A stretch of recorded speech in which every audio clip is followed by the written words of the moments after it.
I have a big surprise for you.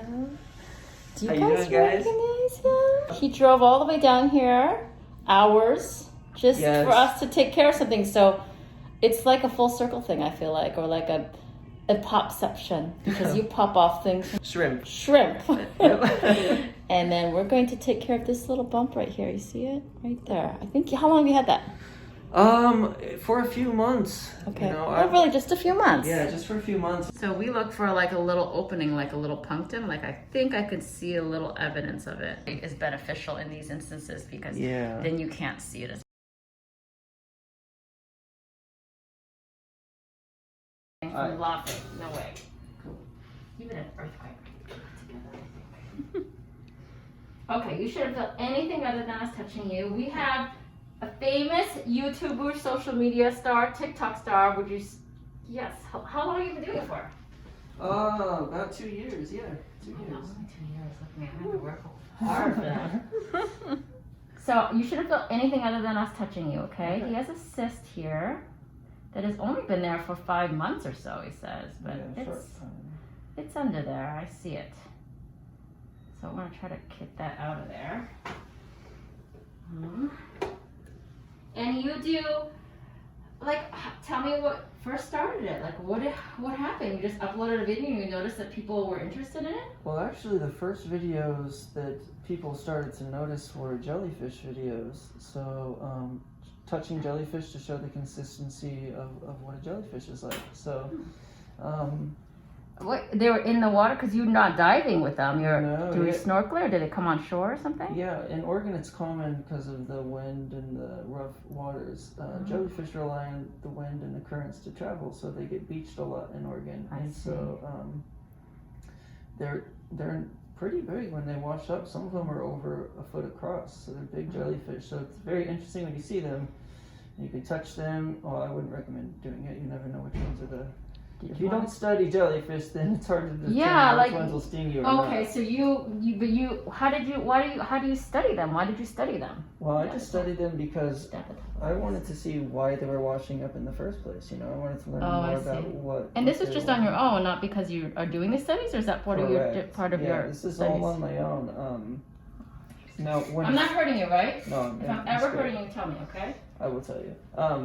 Actually, everything that I've learned, I've just done my own research, except for the shrimp. The shrimp I learned while working with Oregon State University and Hatfield Marine Science Center's invasive species team. Okay. Did you want to come up and watch or anything now? You okay? I don't want to. I'm going to do a little squeeze. Here's the. I'm sorry. I'm going to interrupt you because this is the vital moment here. As you have a money shot moment in your it is. Oh, it might spray me. Hold on a second. Oh gosh. I don't want that to happen. You see the cyst? There's the sac wall. What's it like, Brad? What's it like? Just like it's on her TikTok. Oh, nice. Squeezing. Sorry if I'm squeezing your cheek like grandma. Oh, it's okay.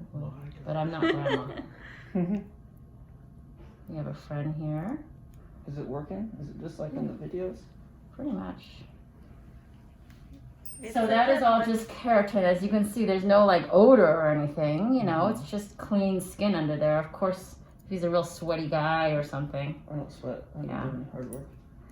Yeah, it would maybe smell a little bit more, you know, because it's just like gonna be humid and bacteria under there. So the sac is still underneath there, but that's the content. The parasites, when I was working with Oregon State University, their invasive species team were studying them, and really only a handful of people even knew about them. You know, across the United States, they're only on the West Coast and very spread out on the West Coast. So the shrimp that the parasites infest live in some of the bays, and like Coos Bay, Waldport. Oh, it's beautiful over there. Yeah, it's really amazing. And now they're showing up in Washington State. Oh, so they're spreading. Some places in California and Mexico. Where did they originate from? From here or another country? Somebody bring them in? We believe they came from Eastern Asia, Eastern Russia area. Got it. And so, make sure I'm never hurting you, okay? I'm just kind of pushing around trying to get the sac wall out. Yeah, they're an invasive species, and they're causing the extinction of a native shrimp species that the native shrimp species that are important to keep the ocean clean and stuff? Well, they're important just for the ecosystem. A lot of fish and birds and crabs rely on them as a food source. So when they're gone, they're going to move, the parasites will move onto the other species of shrimp there, cause the extinction of that species, and just keep going and causing species to become extinct. So it's a little invasive parasite that's causing a huge problem on the west coast of the United States. So you're really being helpful with this. Okay, I have another question then. Yeah. Because you do this, do you ever find people now in the water like looking for the same parasites and like videotaping it? It's interestingly enough, I am not. You know, and I honestly, what I try to explain to people is that, you know, yes, it's possible to do that, but even if 1 million people went out every day and removed these parasites from shrimps, it wouldn't solve the problem, and in fact, it might make it worse. You know, people digging up the shrimps' homes all the time. I see. So, you know, yeah. Okay. Well, I'm like, I love it. What do we do? I love it. So what? See the sack here, though? I can see it, Brad. How do we solve this problem? Yeah, my biggest mission right now. She doesn't even care what I'm doing. There's no like known solution to this problem right now. They're working on it. But my hopes is that we can raise awareness of invasive species, talk about it more, just like we do with pollution and climate change. You know, just educate people on the dangers of invasive species, and also just build a community of people who care and want to make a difference. That way, when we do have a solution, we have a whole ocean army behind us to help. You feel okay? Yeah. Yep. Feel good. For him too. No, you're actually more important. You're okay, but he's okay too. He's like, the show's over.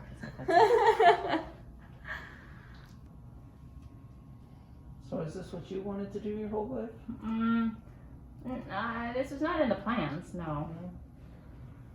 Things happen, and I think that the key is to like sort of recognize that it's happening and then go with it. Like you did the same thing. You were like, "Whoa, what is this? Yes, that's, you know, Let's that's put what another I one tell up people. and see what happens." Well, that's the thing. Like everyone's always asking me, like, "How do you find your niche? How do you find your niche?" I'm like, you have to recognize that it's happening. yeah, you gotta recognize that it's happening. You know, just do what you love to do as often as you can. Record it, and then when you do something that works, just do more of that. But it's true, not everybody can do it. And not saying that they can't physically do it, it's that they have to have this sort of, I don't know, like a mentality to do it. Like, and you're not so self-conscious about what you know. Some people can't get over just like posting their first one because they feel like they're so conscious about how they look and how they sound, or I agree. There's a lot of hang-ups, and then there's some people who are not charismatic. They don't really have a way of capturing people's attention, because it's about like people wanting to know you too. Yeah, and that's what I've realized. You know, I used to think everybody wanted to be big on social media, but what I'm learning is that's not for everybody. That's not what everybody wants, and you know, but the people who want to do it, they'll find a way eventually. Right. And if it's meant to be, it's meant to be. Too, And plus, you know, everything is like kind of leads up to, you know, when that opportunity comes, like when I did the work back in 2005 learning about the shrimps, like if I had never learned about it, then I probably wouldn't be here today, you know. I wish you could have brought some of the shrimp, and we could have, you know. I know. Yourself or I should have. Could you have? No, you could have.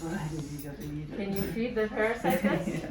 So this is the contents that came out. It's just like wet skin cells, just all squeezed out. See, it's almost like pulp. Yeah. Like when you smush it together. It kind of looks like a parasite. It does, huh? That whitish kind of color there.